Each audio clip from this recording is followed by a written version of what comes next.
আমাদেরকে ফিরে যেতে হবে, যেখান থেকে এসেছি সেখানে ফিরে যেতে হবে। এই পৃথিবীতে এসে আমাদেরকে দুঃখ কষ্ট ভোগ করি, আমাদের করতে হয়, কিন্তু আমরা দুঃখ কষ্ট ভোগ করতে চাই না। আমরা আনন্দের সন্ধান করি, আনন্দ পেতে চাই, কিন্তু আনন্দ আমরা লাভ করতে পারি না। স্বয়ং ভগবান আনন্দ স্বরূপ, তিনি আনন্দেরই প্রতিমূর্তি, আনন্দেরই রসবিগ্রহ, অথচ সেই আনন্দের সন্ধান আমরা খুঁজে ফেলি। পরম পিতা যদি আনন্দ স্বরূপ হন, আনন্দময় হন, তাহলে তার সন্তান হিসেবে তো আমাদের আনন্দটা পাওয়া সহজাত প্রবৃত্তি, সহজভাবে আমরা পাওয়ার কথা। কিন্তু কৃষ্ণ বলি জীবনাদি বহির্মুখ, অতএব মায়াকারী দেয় সংসার। আমরা দেহ দেহ আত্মীয় পরিজনে পরিবেষ্টিত হয়ে থেকে যেন ভগবান বিস্তৃত হয়ে দুঃখ পাচ্ছি। বহু বহু জন্ম পরিভ্রমণ করে এই দুর্লভ মনুষ্য জীবনটা পেলাম বটে, আর এই মনুষ্য জীবনটা পাওয়ার একটাই উদ্দেশ্য যে হরি ভজন, কৃষ্ণ ভজন করব, ভগবানকে উপলব্ধি করব। বাসনায় আমরা যেন ছুটে দুঃখ পাচ্ছি। আমরা একত্রিত হই, আমরা যত কিছুই করি না একসঙ্গে সঙ্গবদ্ধ হচ্ছি, যে কোনো একটা পূজা, যে কোনো একটা পর্ব, বিয়ে বলি, অকেশন বলি, সব সময় আমরা যখনই একত্রিত হই, সঙ্গবদ্ধ হই, পিছনে একটাই উদ্দেশ্য, আমরা আনন্দ লাভ করব। একত্রিত হওয়ার পিছনে কারণটাই আমাদের আনন্দ পাওয়ার জন্য, কিন্তু এটা তো শাশ্বত আনন্দ লাভ করার পথ নয়। এটা আমরা এই আনন্দটা আমরা যেন লৌকিক জগতের আনন্দটা নিয়ে ব্যতিগ্রস্ত, লৌকিক জগতের আনন্দটা নিয়ে আমরা ছোটাছুটি করছি। কিন্তু এই যে আনন্দটা, আনন্দ পাবো, ভগবান আনন্দময়, আমরাও আনন্দ পাবো, কিন্তু আনন্দ পাচ্ছি না, দুঃখ পাচ্ছি। ভগবান সচ্চিদানন্দময় হওয়া সত্ত্বেও আমরা আনন্দ পাচ্ছি। এই আনন্দের খুঁজে আমরা ছুটি, কেবল আনন্দ কোথায় গেলে আনন্দ পাবো, কোথায় গেলে সুখ পাবো, শাশ্বত আনন্দ পাবো। সুখের আশায় দলবদ্ধ হই, সুখের আশায় একসঙ্গে থাকা। একবার আমরা দেখতে পাই যে 4 বন্ধু একত্রিত হয়ে সুখের সন্ধান করছে। আমাদের মধ্যে আমরা যখন সুখের অন্বেষণ করছি, কেউ সুখের কিছুটা ছোঁয়া পাচ্ছি, আর কেউ সুখ খুঁজতে খুঁজতে পরিণামে দুঃখই ভোগ করছি। কিন্তু সুখের প্রচেষ্টা আমাদের প্রতিনিয়ত চলছে আর চলছে। কি করলে সুখ পাওয়া যায়? আমরা অনেক সময় ভ্রমণ করি, যে বিভিন্ন জায়গায় তীর্থ ভ্রমণ করি, বা পাহাড় সাগর দর্শন করতে যাই, এটাও কিন্তু আনন্দের ইচ্ছে। যে এতটা দুঃখ পাচ্ছি বা এতটা ঘরের মধ্যে এমন আছি, আচ্ছা কিছুদিন একটু সুখের আশায় একটু পুরী ঘুরে আসি, দীঘা ঘুরে আসি, বা ভগবানের স্থানগুলি একটু ঘুরে আসি, এটার পিছনে কারণ একটু আনন্দ লাগে ইচ্ছে। তো 4 বন্ধু মিলে চিন্তা করছে যে একটু আনন্দ করা যায়। আনন্দ করতে হলে কি করতে হবে না, 4 জন একসাথে ডিসাইড করলো, একসাথে সিদ্ধান্ত নিল যে আমরা একত্রিত হয়ে আমরা ভ্রমণে বেরোবো। ভ্রমণে বেরোনোর পর চিন্তা করে তারা দীর্ঘদিন ধরে টাকা জমাতে থাকে। দীর্ঘদিন যেমন টাকা জমিয়ে জমিয়ে একটা সময় তাদের টাকা হয়েছে যে না, এই টাকাটা নিয়ে এবার আমরা বাইরে যেতে পারি। তারপর কি করলো ওরা, তারা মানে একটা ছোট্ট গল্প আকারে আমাদের জীবনের নমুনাটা দেওয়া হচ্ছে। তারপর দেখা গেল যে তারা 4 জনই রওনা হলো এবং এখানে নয়, আমেরিকা গিয়ে পৌঁছল। কারণ স্বপ্ন আমাদের যে ছোটায়, কিভাবে ছোটাতে থাকে, প্রথমে এখান থেকে সামনে থেকে কেবল ছুটিয়ে মারে। ছুটতে ছুটতে তারা একদম মানে এমন জায়গায় গেল, আমেরিকা গেলে অনেক আনন্দ পাবে, অনেক সুখ ভোগ করবে। আচ্ছা, এখন আমেরিকা পৌঁছেছি, এই দেশ থেকে আমেরিকায় পৌঁছেছি সুখের আশায়। এখন সর্বোচ্চ সুখ পেতে হবে। দেখেন আমাদের সুখের ধরনটা কেমন। আমেরিকার মতন জায়গায় পৌঁছে আমাদের মনে হচ্ছে বাহ, খুব সুন্দর জায়গায় পৌঁছেছি, সর্বোচ্চ সুখের জায়গায়, যেখানে সুখ ভোগ বিলাসিতা পরিমাত্রায়। এখানে যাওয়া তো সম্ভব নয়, এমন জায়গায় গিয়েছি। এবার চিন্তা করছি এখানে যখন এসেছি তার সর্বোচ্চ সুখটা উপভোগ করে তারপরে গিয়ে বলতে পারবো এত আনন্দ করেছি। তাই খুঁজে খুঁজে তারা 100 তালা যেখানে আছে সেই মানে ওখানে এক যেতে আর বেশি হয় না। সর্বোচ্চ সুখ যদি বলা হয় 100 তালার উপরে আমরা থাকি, 4 জনে চিন্তা করি বড় করে একটা হোটেল নিয়ে 100 তালা হোটেলের উপর উঠবে তারা। এবার ওখানে ওঠার পিছনে কারণ হলো তাহলে আকাশের কাছাকাছি থাকবো, আকাশের কাছাকাছি থেকে আকাশটাকে অনুভব করতে পারবো। আর সবাই চিন্তা করি ওইভাবেই আসে। এবার যথাসময়ে তারা উঠবেও করে, খুব আনন্দ। 100 তলার উপরে একদম সর্বোচ্চ টপে উঠবো গিয়ে,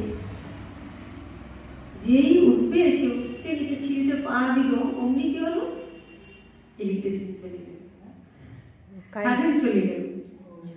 যে কারেন্ট চলে গেল তো আমরা লিফটও বন্ধ। এবার লিফট যখন বন্ধ তারা এবার চিন্তাই করে গেলে 100 তালা সুখের আশা করেছে, এত সুখে থাকবে, এত উপরে উঠবে, সবচেয়ে সুখ।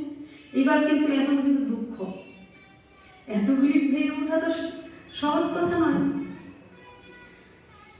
তাই জন্য বলা হয় করোনা সুখের আশ, করোনা দুঃখের ভাস, জীবনের উদ্দেশ্য তা নয়। সংসারে সংসারী সাজো, করো নিত্য নিজ কাজ, ভবে উন্নতি যাতে হয়। সুখের আশা করলে দুঃখ আসবে, সুখ পাবো, ভোগ করবো, দুঃখ আসবে না এমন তো হবে না। কারেন্ট চলে গেলে এবার চিন্তা করলে কি করা যায়। এবার 100 তালার উপরে ভাবলাম সবচেয়ে সুখে থাকবো, এত ভালো থাকবো। এবার 100 তালা ওঠা তো চারটেখানির কথা না, কিন্তু এই যে কারেন্ট গেল আর তো কারেন্ট আসার কোনো ভাবটা নেই, কি করবে। তারা বললো এবার তো দুঃখ হবে, এবার কষ্ট হবে, আমরা তো 100 তালা অব্দি উঠতেই পারবো না। কিন্তু যেহেতু যুবক, দেখেন যখন যুবক থাকে, যৌবন থাকে, তখন শরীরে একটা অন্যরকম শক্তি, মনের জীবন শান্তি, আনন্দটা কোনো ব্যাপার না। কেউ বলে না না 100 তালা তো মুখের কথা না, পাবো। এখন তারা চিন্তা করে এই যে উঠতে গেলে কষ্ট হবে, তো এই কষ্টটাকে বুঝতে গেলে কি করতে হবে। আমরা সাধারণত দেখি কাঁটা দিয়ে কাটা করি, তাই না? যদি পায়ে কোনো কাঁটা ফুটে, ওই কাঁটাটা তুলতে গেলে কি হয়, কাঁটা দিয়ে কাঁটা উঠে। তারা চিন্তা করো এই দুঃখটাকে ভোলার জন্য এক কাজ করি আমরা জীবনে।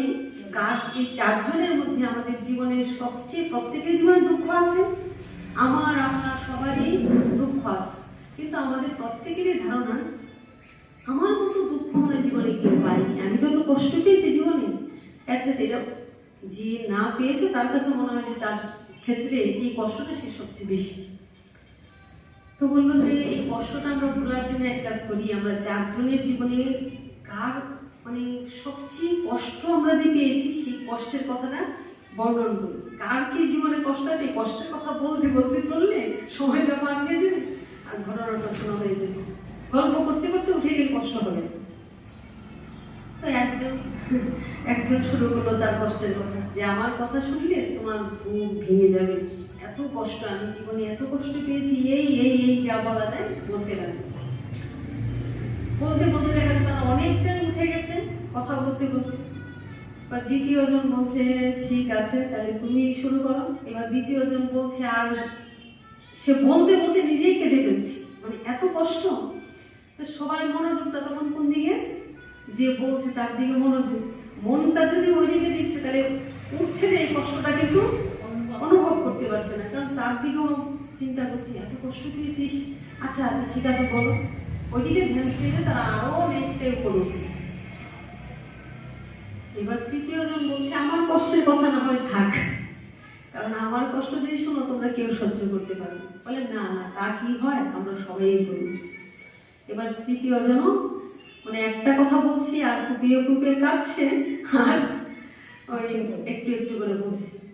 এই করতে করতে দেখা গেল যে ওরা কখন জানি মানে প্রায় 97-98 তলাতে উঠে গেছে। মানে আর একটা দুটো পরে তারা একদম টবে উপরে উঠে যাবে। কারণ নেই তো কি আছে, ওই তাদের দুঃখের কথা বলতে বলতে মনোযোগ এই করতে করতে তারা এই উপরে উঠে গেছে। এবার 4 নম্বর যে তাকে বলছে আর তো বেশি না, ঠিক আছে তুমিও তোমার দুঃখের কথা বলো, আমরা পুরোটাই শুনি।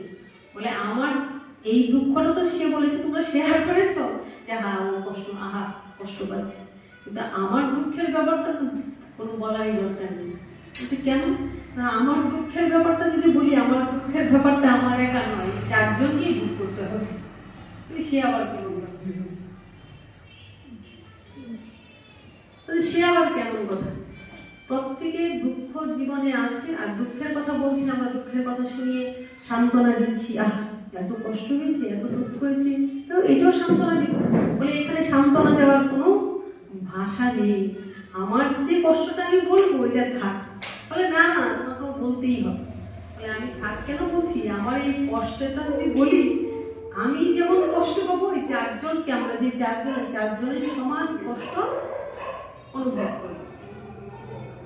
4 জনকে কষ্ট পেতে হবে, ওরা তো কষ্টের কথা শুনবে আর শুনে তাকে সান্ত্বনা দিচ্ছি, কিন্তু এখানে সান্ত্বনা দেওয়ার কোনো ব্যাপার নেই, আমি যে কষ্টটা বলবো এই কষ্টটা 4 জনকে ভোগ করতে হবে। তাহলে আমার কথা নাই বলি? বলে না বলো।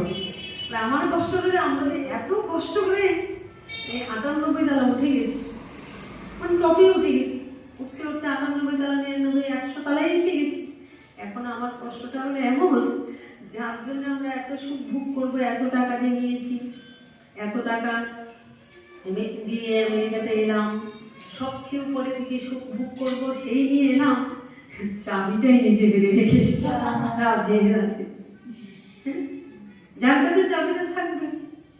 এত কষ্ট করলাম, আমার কষ্ট করলে এমন যার জন্য আমরা প্রায় উঠে গেলাম, কিন্তু দরজা যে খুলবো, ঘরে যে ঢুকবো, আমাদের যে খাবার দাবার সবই ওখানে, কিন্তু চাবিটাই নিচে ফেলে দিয়ে আসছে। তাহলে কষ্টটা কার বেশি 4 জনের মধ্যে? এখন 4 জনকে সমানভাবে সেই কষ্টে নামতে হচ্ছে। মানে এখানে বলা হচ্ছে মানে আমাদের কষ্টের ব্যাপারটা হচ্ছে, রবি ঠাকুর একটা গানে বলেছেন, স্বপনে বাড়ির ডাকে শুনেছি বসে, তাই তো ভাবি কেউ কখনো খুঁজে কি পাই স্বপ্ন লোকের চাবি, বসে তাই তো ভাবি। স্বপনে বাড়ির ডাকে শুনেছি বসে, তাই তো ভাবি কেউ কখনো খুঁজে কি পাই স্বপ্ন লোকের চাবি, বসে তাই তো ভাবি। আমরা সবই করছি, করতে করতে বিশাল ইমারত সবই করি, কিন্তু যেই চাবিটা দিয়ে খুলে সুখে ঘরে প্রবেশ করব, খাবে, বিশ্রাম নেবে, আনন্দ পাবো, ওই চাবিটাই আমরা ফেলে আসি। আমরা প্রত্যেকে তাই সবকিছুই করছি, কিন্তু আসল চাবিটা, আসল ঘর খোলার জায়গাটাই আমরা খুলি না। সেই খোলার ঘরটা কোথায়? হৃদ মন্দিরে। এইখানে সর্বদিকে, সমস্ত দিকে তাকিয়ে তাকিয়ে দেখছি, সব কিছু করছি, দুঃখ কষ্ট সব পাচ্ছি, কিন্তু ভগবান যে আছেন আমরা আমার নিজেদের দিকে তাকাই না। সুখের জন্য ওখানে গেলে সুখ পাবো, তার কাছে গেলে সুখ পাবো, মানে নিজেও সুখ পাই না, বা অন্যকে ধরে যে তার কাছে গেলে সুখ পাবো, তাকে বরং যার কাছে গেলে সুখ পাবো তাকে আমরা দুঃখ দিচ্ছি, হয়তো তার সেও শান্তি পাচ্ছে না, নিজেও শান্তি পাচ্ছে। সুখের চাবিটা আসলে ভগবানের কথা শুনে, সাধুর সঙ্গে গিয়ে ভগবানের কথা শ্রবণ করতে হবে, হরিকথা। এই যে হরিকথা হচ্ছে, এখন এখানে আসলে ভগবানের কথা শুনলে দুঃখ দূর হচ্ছে, আমরা বুঝতে পারছি যে ঠাকুরই ভগবানই আমাদের মূল। সুতরাং ভগবানকে জেনে, সাধুকে ধরে আর সত্যের কথাকে উপলব্ধি করে আমাদের সেটাকে ভিতরে নিতে হবে। এবং শুধু শুনিয়ে এলাম সেটাও তো না, নিজেকে যদি আমি সেটা যাজন করি, সততা থাকে, হৃদয়টাকে যদি মার্জন করি, চেত দর্পণ মার্জনং ভব মহাদেবাগ্নি নির্বাপনং শ্রেয় কৈলবচন্দ্রিকা বিতরণং বিদ্যা বোধ জীবনং আনন্দং বিবর্ধনং প্রতিপদং পৌর্ণামিত সাধনং সর্বত্র সুপনং পরম বিজয় শ্রীকৃষ্ণ সংকীর্তন। হরিতে যে ভজন দিয়েছেন, নামই নামৈব কেবলম, নামৈব কেবলম, এক হরিনাম করো। সেটা কিভাবে না, হরিনামটা করতে হবে অপরাধ শূন্য হয়ে আর ভালোবাসা। এই তো আমাদের সহজ ভোজন দিয়েছেন ভগবান। গৌর সুন্দর, রাধা কৃষ্ণ মিলিত তরুণ গৌর সুন্দর আমাদের ভজন দিয়েছেন। যে এত দুঃখ কেন, এত কষ্ট কেন আমাদের? দেখছেন সুখের জন্য কি করেছে?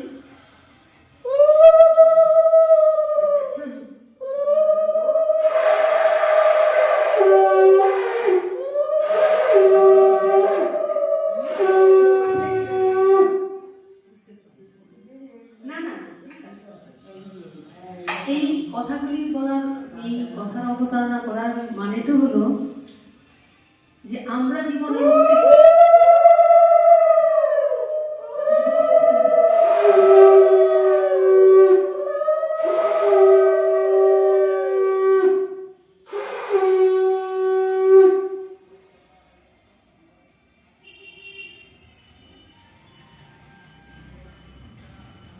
আমার হিয়ার মাঝি লুকিয়েছিলে, দেখতে তোমায় পাইনি আমি, দেখতে তোমায় পাইনি। বাহির পানে চোখ মিলেছি, আমার হৃদয়ে পানে যায়নি। কারণ একজন সাধু হোক, মহাত্মা হোক, যত যাই হোক, ওনারা পথটা দেখাতে পারেন, কিন্তু উনি তো আমার সুখটা দিলেও আমি সুখটা লাভ করতে পারবো না যদি আমি আমার হৃদয়কে পরিষ্কার না করি। এটা হলো মূল কথা, তাই না? আমরাও সুখের আশায় এরকম 100 তলা পর্যন্ত একদম প্রায় সুখের মুহূর্তের জায়গাটায় পৌঁছে যায়, কিন্তু আবার করার জন্য নিচে নেমে অশেষে বিষয়ে আমাদের কষ্ট পেতে পারে। এটাই জন্য মহাজন বলছেন যে দুঃখের কারণ কিন্তু এই পৃথিবীতে কেউ নয়। আমার দুঃখের কারণ এই পৃথিবীতে কেউ নেই, আমার দুঃখের কারণ আমি নিজে। যেহেতু আমরা সুখের সন্ধানটা জানি না, ওই জন্যই আমাদের শাস্ত্র, এই জন্যই গ্রন্থ বা এই জন্যই সাধু। গ্রন্থ শাস্ত্র হলো একটা সঠিক পথ, সত্যের সন্ধান দেয়। ভগবান এই শাস্ত্রের মধ্যে যে আমাদের পথ দেখেছেন, এখানে বলেছেন আমরা যেহেতু মায়াবদ্ধ, মানে সংসারে এসে দেহ ধারণ করে স্ত্রী পুত্র আত্মীয় পরিজনে মোহিত হয়ে আমরা মায়াবদ্ধ হয়ে গেছি। তাই যেন বলেছেন মায়া মুগ্ধ জীবের নাই শত কৃষ্ণ জ্ঞান, জীবের কৃপায় কৃষ্ণ কইল ব্যাকুরান। যেহেতু আমরা মায়া মুগ্ধ হয়ে গেছি, তাই আমাদের শাস্ত্র জ্ঞান বেদ পুরাণ নেই, বা শাস্ত্র জ্ঞান যদিও শুনছি, কিন্তু সেটাকে শুধু শাস্ত্রের কথা শাস্ত্রেই থাকবে। এটা যদি আমার হৃদয়ে আমি ধারণ না করি, তাহলে আমাদের সুখটা হয় না। আর রূপ ভোগ, দুঃখ কষ্ট আমরা ভোগ করি দুই রকম ভাবে। দুঃখ কষ্ট ভোগ করি এখনো, যেহেতু আমাদের দেহ ধারণ করলে আমাদের সুখের সঙ্গে সঙ্গে দুঃখটাও ভোগ করতে হয়, আবার ভোগের সঙ্গে সঙ্গে রোগ আসবে। এখনো বাক দুঃখ হলে আমাদের আস্তে আস্তে বয়স বাড়তে থেকে বাক দুঃখ হলে আমাদের এমনি আসবে শরীরে, এটা প্রকৃতির নিয়ম।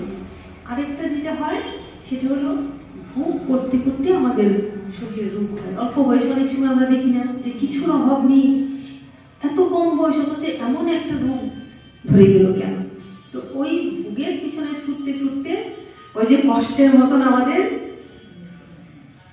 রোগ সুখ কষ্টে আমরা জর্জরিত হই, কিন্তু সেটা বয়সের জন্য হয় না। তাই জন্য বলছে মায়া মুগ্ধ জীবের নাই শত কৃষ্ণ জ্ঞান, জীবের কৃপায় কৃষ্ণ কইল বেদ পুরাণ। এই জীবকে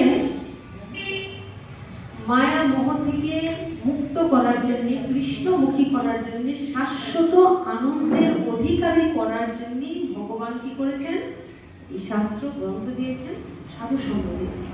তো ওই সাধুর সঙ্গে গিয়ে শাস্ত্র কথা শুনে সেটা যদি আমি আমার জীবনে উপলব্ধি করতে না চাই, আমরা যাজন করতে না চাই, বা নিজে সেই জায়গায় শুধরাতে না চাই, কারণ আমাদের তো প্রতিনিয়ত কামনা বাসনা আছে, বা সুখ ভোগ আত্মীয় পরিজন নিজের মানুষের মধ্যে একটা ভালো মন্দ আরো চাই, আরো পাই, বা এটা করলে আমাদের শান্তি হবে, এটা করে আসলে ঘুরে আসলে ভালো লাগবে, এই করে করেই ছুটছি।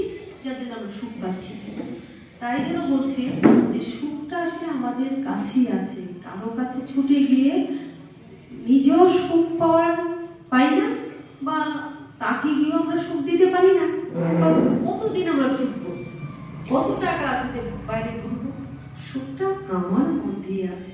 তাই বলছে বাহির পানে চোখ মিলেছি, আমি নিজের পানে যাই।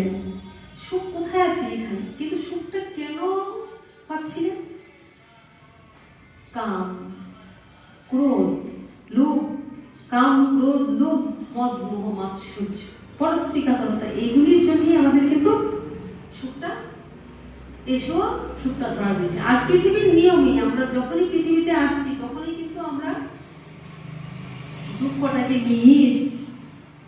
সুখ যেমন আছে, এটাই প্রকৃতির নিয়ম, সুখের পাশাপাশি দুঃখটা থাকে। ভগবান তাই তো গীতায় যেন বলেছেন, সুখে দুঃখে সমবৃত্তা, লাভালাভ জয়াজয়। সুখ পেলে দুঃখ পেতে হবে। যেমন গ্রীষ্ম থাকলে বর্ষা আসছে, শীত আসছে, শীত আসলে কি আমরা শীতের ভয়ে ঘর থেকে বেরোবো না এটা চিন্তা করি না? একটু প্রিকশন নিয়ে মানে শীতের মধ্যে কি পরে একটু বাইরে যাওয়া যায় সেই ব্যবস্থা করে ঠিকই যায়। গরমের সময় যদি এত গরম কিন্তু বাইরে যাবো না, এটা তো ভাবি না, একটু রেস্ট নিয়ে হলে আমরা বাইরে যাই, এটাকে আমরা শুয়ে গিয়েছি।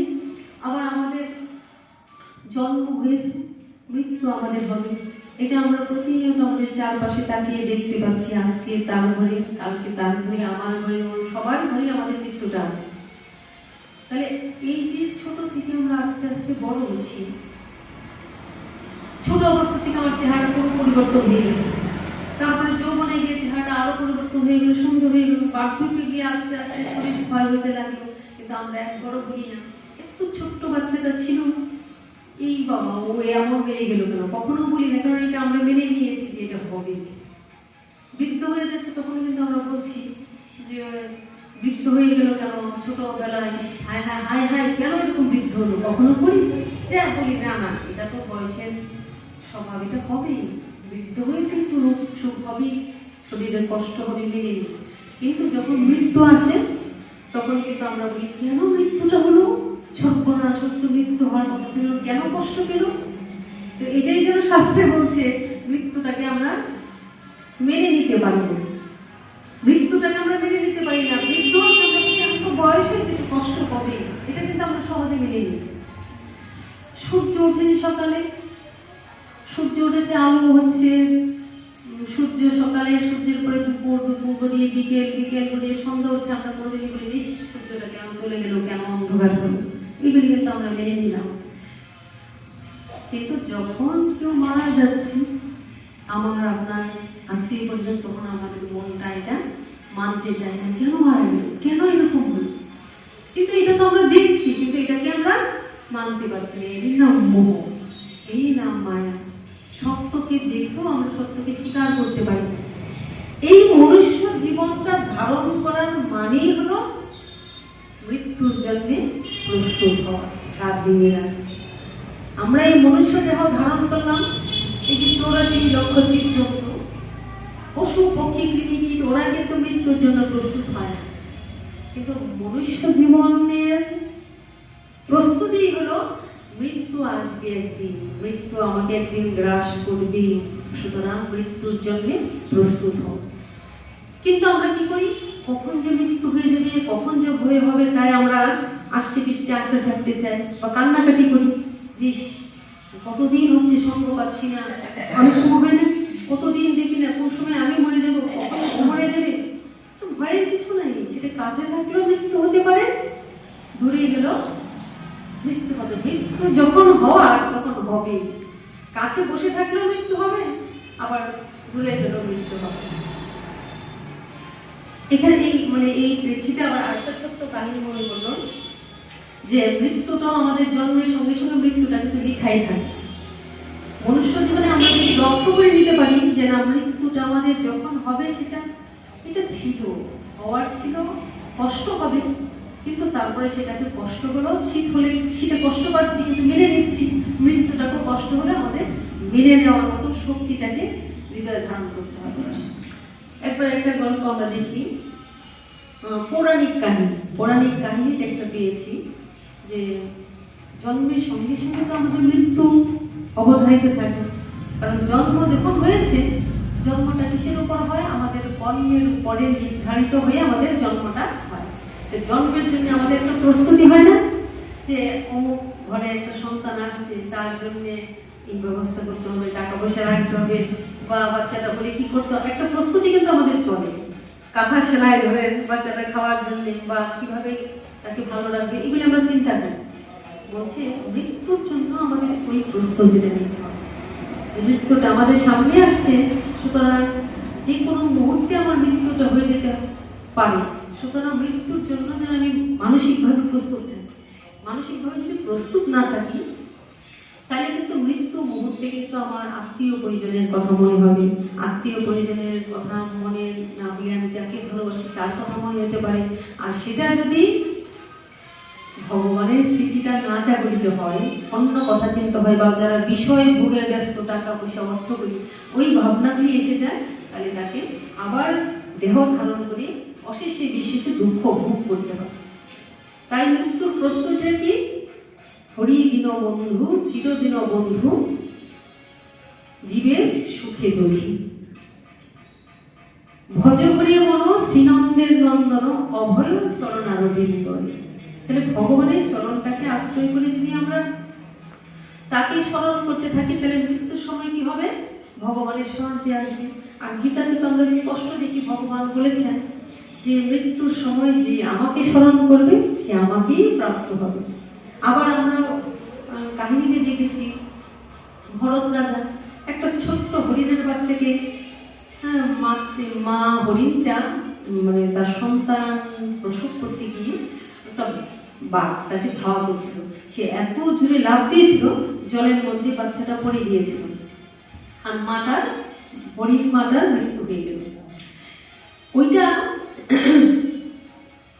ভরত তিনি দেখতে পেয়েছিলেন। তিনি একজন সাধু সন্ত ছিলেন, বিশাল, উনি জড়জাগতিক দুনিয়ার কিছুর প্রতি মোহ মায়া কিছু ছিল। তিনি মায়া মোহকে অতিক্রম করে ভগবতময় চিন্তায় ডুবেছিলেন। কিন্তু ওই শিশু বাচ্চাটি, হরিণ শিশুটা যখন জলের মধ্যে ভেসে যাচ্ছে, তখন তার খুব মায়া হলো, মা জন্ম হয়ে মাকে হারানো, বা এই বাচ্চাটা ডুবে গেছে, তাই দৌড়ে গিয়ে তিনি হরিণ শিশুটাকে তুলেছিলেন। তুলে তাকে পালন করে, তার কথা সবসময় চিন্তন, আমি না থাকলে ওকে কে খাওয়াবে, ওকে কে দেখবে, ওই ভাবনা করতে করতে, এই জন্যে এটা আমি অনেক জায়গায় বলি, অনেকের ঘরে কিন্তু দেখবেন কুকুর পুষে, বিভিন্ন পশু পাখি পুষে, আসলে উচিত নয়। কেন? মানুষের কথা ভাববে, ভেবে যদি মৃত্যু হয়, আত্মীয় পরিজনের কথা ভেবে মৃত্যু হয়, তবুও তো ভালো। মানুষের কথা চিন্তা করে যদি মৃত্যু হয়, বা মনুষ্যের জন্ম হওয়ার সম্ভাবনা আছে, যদি খারাপ কর্ম না করে, যদি কাউকে আঘাত কষ্ট না দেয়, খারাপ কর্ম না করে হওয়ার সম্ভব। কিন্তু এই পশুটাকে যদি ঘুমতি করে দেখছি, ঘুমাতে যাওয়ার আগে এই পশুটাকে নিয়ে ঘুমোচ্ছে, আমি অনেক ভক্ত পেয়ে দিই, বিছানার মধ্যে কুকুরটাকে নিয়ে ঘুমোচ্ছে, ওকেই সারাক্ষণ চিন্তা করছে, তাহলে তার মৃত্যুর সময় ওই ভাবনা আসবে না? তো তাকে তো সেই কুকুরের দেহ প্রাপ্ত দিতে হবে। শাস্ত্রের প্রমাণ, আমাদের কথা নয়। তো যাই হোক, এই জন্য বলছি আমাদের প্রস্তুতিটা হলো মৃত্যুর জন্য সবসময় ভগবানময় চিন্তা থাকবে। মৃত্যুর সময় আমরা না চাইলেও অবচেতন মনে বা ভগবানের ইচ্ছায় ভগবানের কথা জাগরিত হয়ে যাবে, তাহলে জীবন ধন্য। পৌরাণিক কাহিনীতে পেয়েছি যে যেহেতু জন্মের পরে আমাদের মৃত্যুটাও নির্ধারিত থাকে, শুধু সময়ের অপেক্ষা, যখন সময় হবে ঠিক সময়ে তার মৃত্যু হবে, আমি চাই বা না চাই। কিন্তু কার কখন মৃত্যু হবে সেটা আমরা জানি না, কিন্তু যেখানে থাকি, কাছে থাকি দূরে থাকি, মৃত্যু যখন অবধারিত তখন মৃত্যু কিন্তু হবে। এবার একটা ছোট্ট পাখি, ওই পাখিটার মৃত্যু লেখা ছিল যে তার শ্বাসকষ্টে মৃত্যু হবে, সে এমন একটা জায়গায় পৌঁছে যাবে, মৃত্যু যখন হবে সে দম নিতে না পেরে, মানে অনেক অনেক অনেক উপরে উঠে যাবে পাখিটা, আর সে দম বন্ধে মারা যাবে। তো ওই সময় একটা বাড়িতে বিয়ে হচ্ছে, তো ওখানে বহু লোকজন আসছে, আর যার বাড়িতে বিয়েটা হচ্ছে সে এমন একজন সাধু, এমন একজন মহাত্মা, সে সমস্ত সাধু বৈষ্ণবদের নিমন্ত্রণ করেছে। এমন কোনো সাধু বাড়িতে যখন কোনো বিয়ে হচ্ছে, কোনো অনুষ্ঠান হচ্ছে, বা যে কোনো অনুষ্ঠানে হলে যেমন সাধু সন্তরা আসে, ভগবান বলছেন আমার থেকে আমার নাম বড়, নাম থেকে ভক্ত বড়। ভক্ত যদি আসে সেখানে কিন্তু ভগবানেরও আগমন ঘটে যায়। দেবদেবীরা লক্ষ্য করেন যে নিশ্চয়ই এখানে একটা ভক্ত গিয়ে কিছু একটা হচ্ছে। তেমনি বিভিন্ন দেবদেবীরা লক্ষ্য করছেন যে এখানে একটা কোনো সুন্দর ভক্ত গৃহে একটা ভালো অনুষ্ঠান হচ্ছে, বিয়ে হচ্ছে। সেই সঙ্গে যমরাজ এসছে। যমরাজ গেটে পা দিয়ে লক্ষ্য করছেন যে ওই বিয়ে বাড়ির একটা খামজে, ওই খাম্বার উপরে একটা পাখি, ছোট্ট একটা পাখি বসে আছে। যমরাজের চোখটা ওই পাখির দিকে পড়েছে। এবার যমরাজকে চিনতে পেরেছেন গরুর পাখি, গরুর চিনতে পেরেছেন সর্বনাশ। যমের চোখ কারো দিকে পড়া মানে কি তার মৃত্যু। যম এত লোক ছিল, সবাইকে বাদ দিয়ে ওই পাখিটার দিকে কেন তাকিয়েছে? তার মানে এই পাখিটা মৃত্যু হয়েছে। গরুর মনে মনে কষ্ট হলো, তাহলে তো তার মৃত্যু হবে। আর পাখিরাও ভয় পেয়ে গেছে। পাখিরা ভয় পেয়ে বলছে আমার দিকে এমন ভাবে তাকিয়ে আছে, সে ভয়ে কাঁপছে, মানে সে মৃত্যুকে দর্শন করছে যে আমার তো এক্ষুনি মৃত্যু হয়ে যাবে, ও আমার দিকে এমন ভাবে তাকিয়ে আছে, সে ভয়ে কাঁপছে। আর গরুর পাখির তো তার মনের অবস্থাটা বুঝতে পেরেছে। আর গরুর পাখিটা চিন্তা করছে কি যম এমন ভাবে তাকিয়ে আছে, তার মানে এখন তার মৃত্যু হয়ে যাবে। তখন সে যমের কাছে গিয়ে আস্তে আস্তে জিজ্ঞাসা করলো, আচ্ছা আপনি তার দিকে এমন ভাবে তাকিয়ে আছেন কেন? যমরাজ বললেন, আমি এই জন্যই তাকিয়ে আছি, আমি ভাবছি ওর তো 1 সেকেন্ডের মধ্যে মৃত্যু হওয়ার কথা, কিন্তু ও এখনো এইখানে কি করে অবস্থান করছে? তার মৃত্যু হওয়ার কথা এই মুহূর্তে, 1 সেকেন্ডের মধ্যে তার মৃত্যু হওয়ার কথা, কিন্তু সে এখনো এখানে অবস্থান করছে কি করে? বলছে তার কি করে মৃত্যু হবে? ওই শ্বাসকষ্টে মৃত্যু হবে।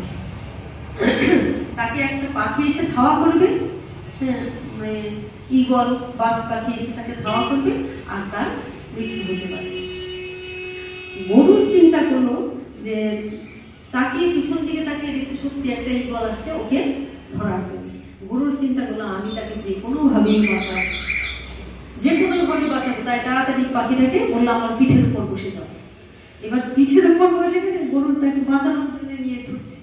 ঈগলটা তাকে ধাওয়া করছে। এবার ঈগলটাকে আরো দ্রুত মানে পিছনে ফেলে সে আরো উপর দিকে যেতে লাগে।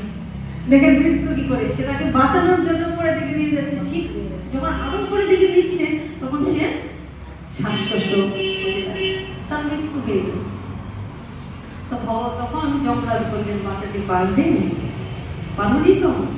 মৃত্যুর হাত থেকে কেউ কখনো কাউকে বাঁচাতে পারে না। যখন যার যেখানে মৃত্যু হবে তার মৃত্যু হবে। মৃত্যুকে রোধ করার উপায় নেই। হ্যাঁ, শুধু মৃত্যুকে রোধ করার উপায় নেই, কিন্তু মৃত্যুর জন্য আমরা প্রস্তুতি গ্রহণ করতে পারি। মৃত্যুর জন্য যদি আমরা সবসময় ভগবানকে চিন্তা করি, তাহলে মৃত্যুর মুহূর্তে ভগবানের চিন্তন এসে আমাদের এই জীবন ধন্য হয়ে যাবে। মনুষ্য জীবন হয়তো বারবার আসা যাওয়া আমাদের রোধ হবে এবং আমরা পরবর্তীতে হয়তো ভগবত ধামও বুঝতে পারি।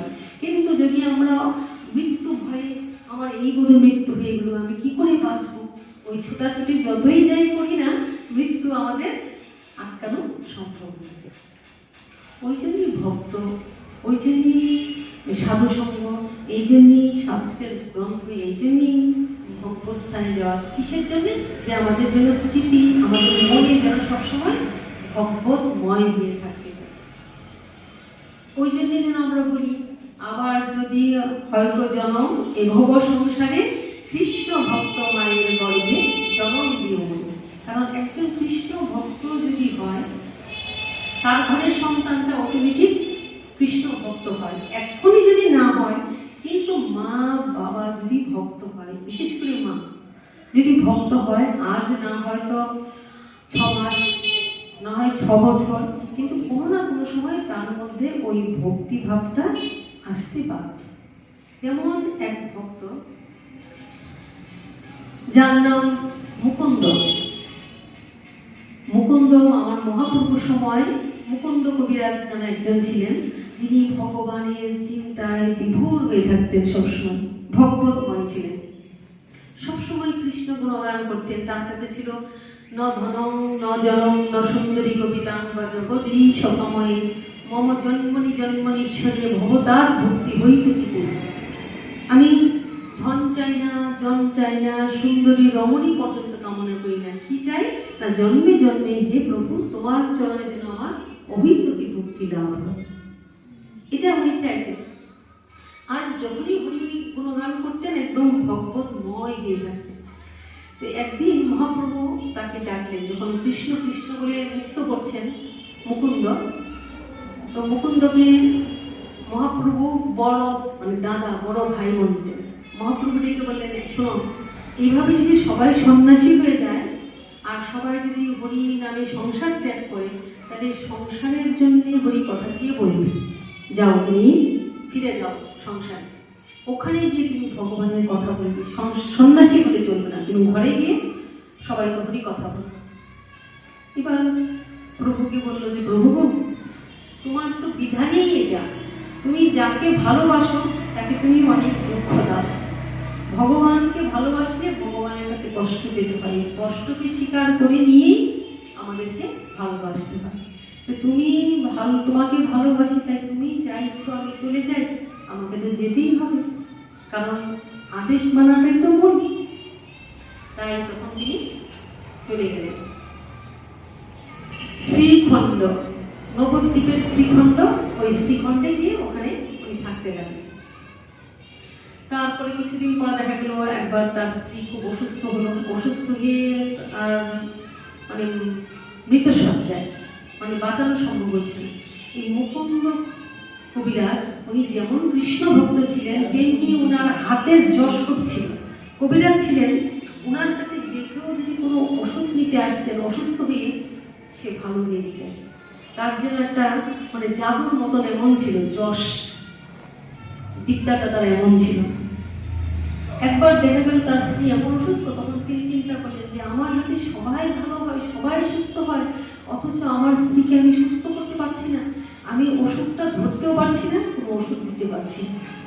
তখন দৌড়ে গিয়ে মহাপ্রভুর চরণে পড়েছিলেন, চরণে পড়ে বলছেন, প্রভু আমার যে এত যশ, এত খ্যাতি, এত প্রতিষ্ঠা, আমি যে আমার এত গুণ, সবাই বলে যে আমার হাতে সবাই ভালো হয়, কিন্তু আজ তো আমি স্ত্রীকে ভালো করতে পারছি না, আজ আমার হাতে তার মৃত্যু হবে।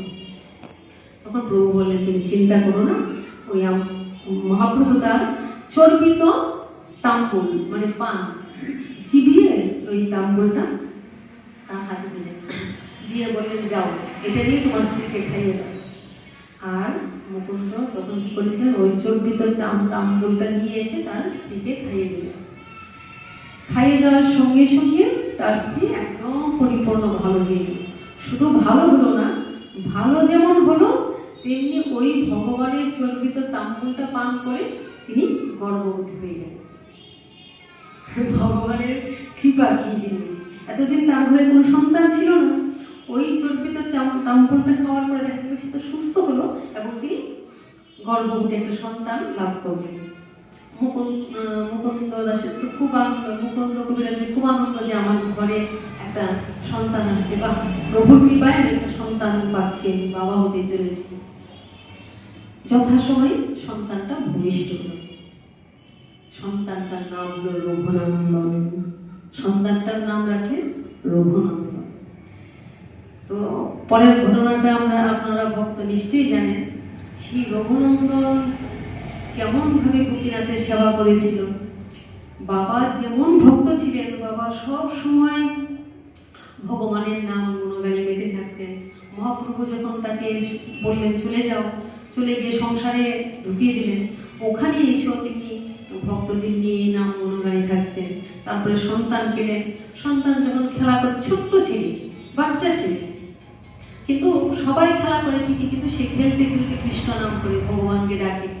কারণ বাবাকে দেখেছে যে বাবা ভগবানের পূজা করে, সেবা করে, ভগবানের কাছে ঘন্টা ঘন্টা বসে থাকে, কি বলে, এগুলি দেখতে দেখতে তারা অবচেতন মনে ভক্তি এসে।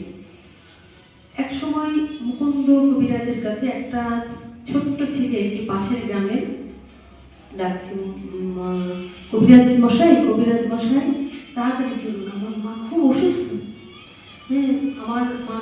আমার বাবা খুব অসুস্থ, তা আপনি এক্ষুনি যদি না যান তাহলে আমার বাবাকে বাঁচানো যাবে না।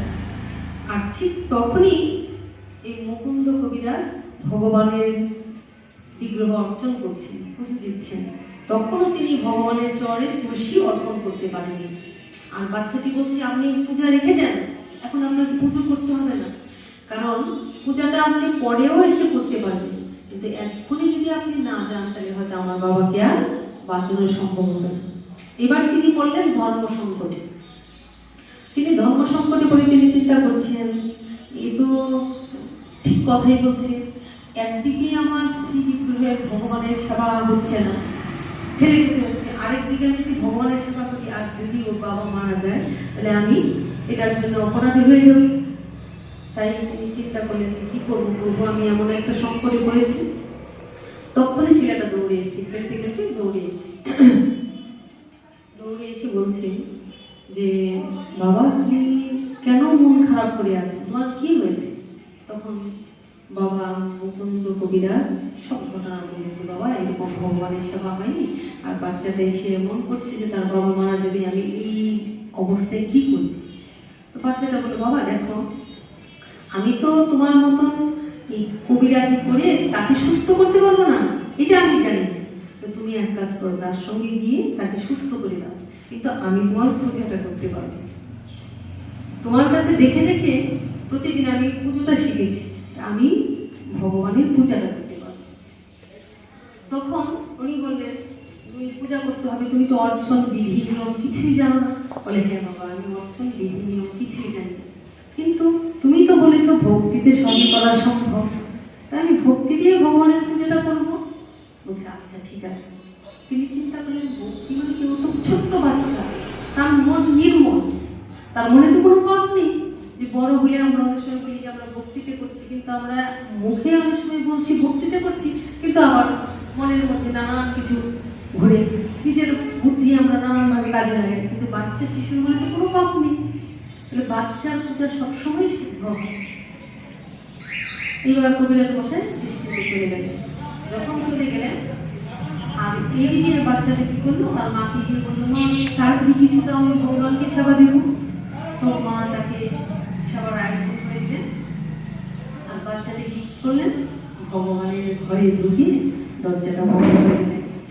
রাধে রাধে, আগে দরজা বন্ধ করে ঠাকুরের ঘরে ঢুকে ঢুকে বলছেন, শোনো আজকে আমার বাবা কিন্তু নেই, তাই আজকে আমি যেভাবেই দিই তুমি তাড়াতাড়ি খেয়ে নেবে। আবার বাবা যাওয়ার সময় বলে গেছেন যে দেখিস ভালোভাবে ভগবানকে পুজোটা দিস, কিন্তু কারণ ভগবান যেন সেবা গ্রহণ করে। এবার বাচ্চা শিশু তার মনে হলো, বাবা বললেন দেখিস ভালোভাবে পুজোটা দিস, ভগবান যেন সেবাটা গ্রহণ করে, তার মানে ভগবান নিশ্চয়ই সেবা গ্রহণ করে। সরল মন, সরল বিশ্বাসে হরি মিলে, তাহলে তার মন যেহেতু সরল, মনে মনে ভাবছেন তাহলে মানে বাবার পুজোতে ভগবান কোনো সেবাটা পান। এবার এসে বলছে, গোপীনাথ আমি তো বাবার মতন কিছু জানি না, তো তুমি তাড়াতাড়ি আসো, ওই এটা খেয়ে নাও, ভোগটা খেয়ে নাও। আসছে না, অপেক্ষা করছে, ডাকছে ডাকছে, কিন্তু গোপীনাথ আসছে না। তাদের ঘরে ছিল গোপীনাথ বিগ্রহ।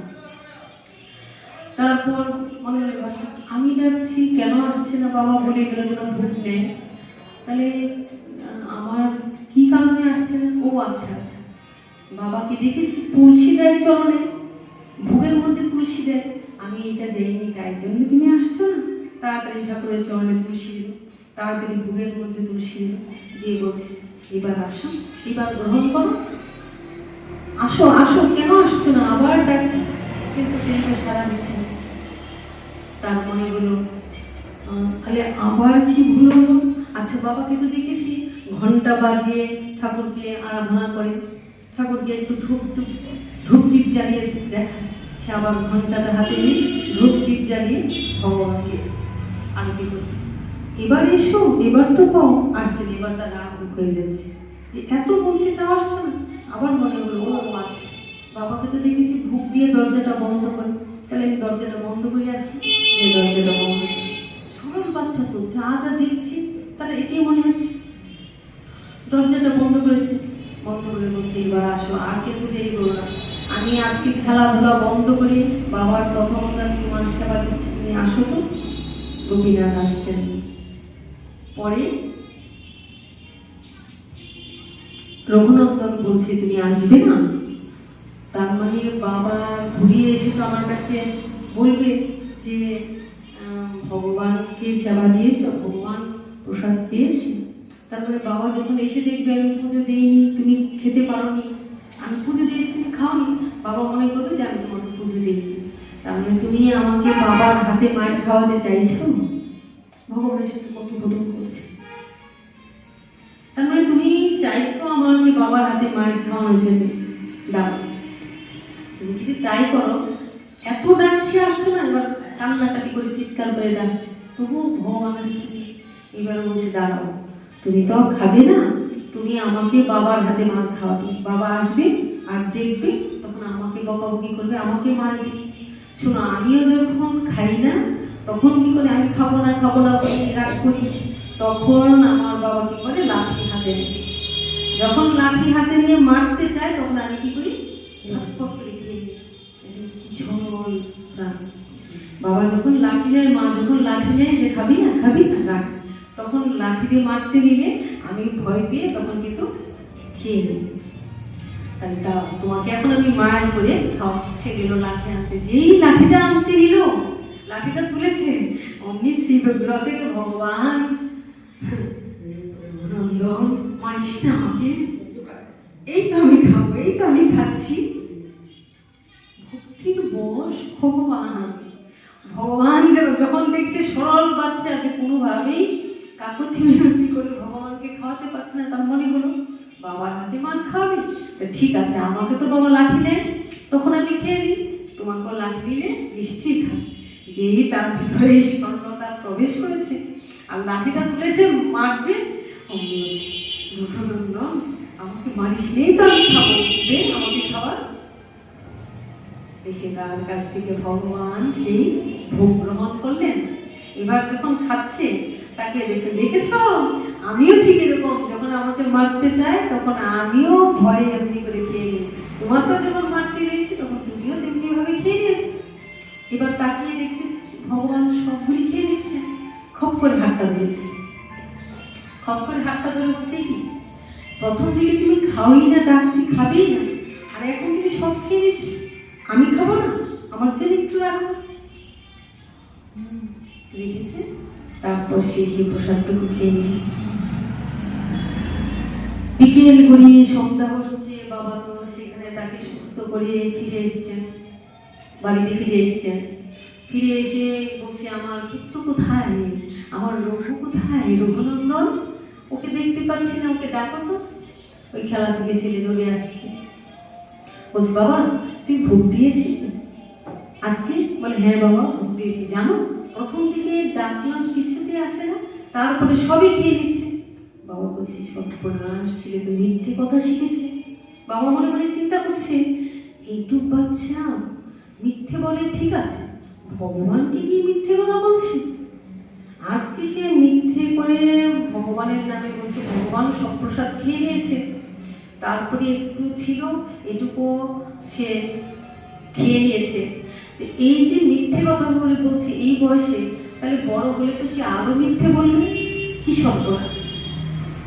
পরের দিন কি করলেন, পরের দিন বললেন আচ্ছা ঠিক আছে, কালকেও আমি যাব, আর তুমি কি করবে, ভগবানের ভোগ লাগাবে।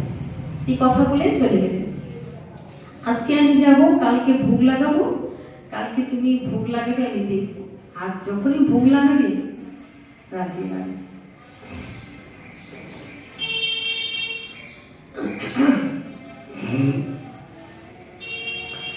বলছেন আজকের দিনটা তো তুমি ভোগ নিলে না, বলছো খেয়ে ফেলেছো, আর ঠিক আছে তুমি খেয়ে ফেলেছো মেনেছি, মনে মনে ভাবছি আসলে তো খাইনি, আমার ছেলে মিথ্যে কথা বলছি।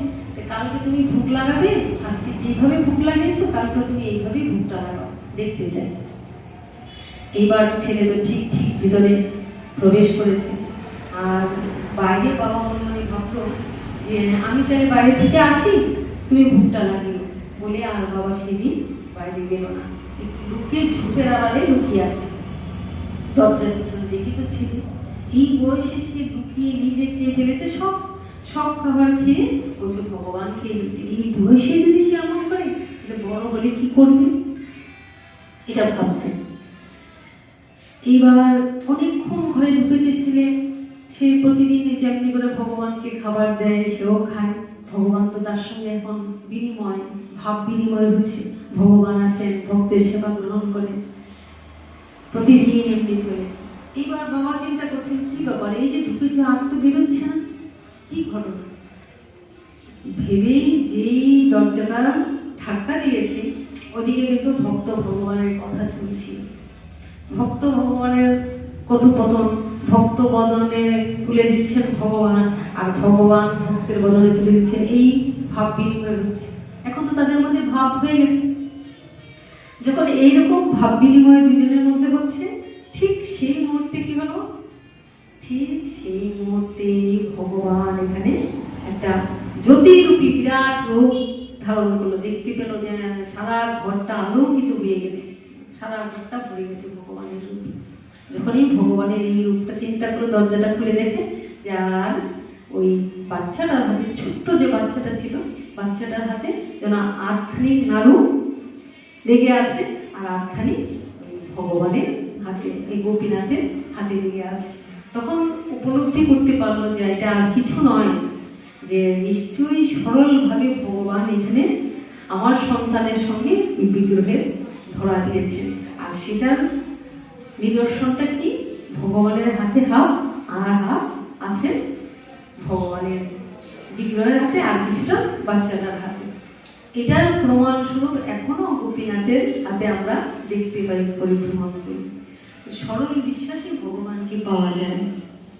আর সরলতাটা কখন আছে, সত্য আবিষ্কারের জন্য সাধনার প্রয়োজনে। যে আমরা সাধনাটা করছি, সাধু সঙ্গ করছি সাধনা, গ্রন্থাদি করছি সাধনা, সত্য পথে চলো, সত্যম বদ, ধর্মম চলো, এই ধর্ম আচরণ করা, এগুলো হলো আমাদের জীবনের সাধনা।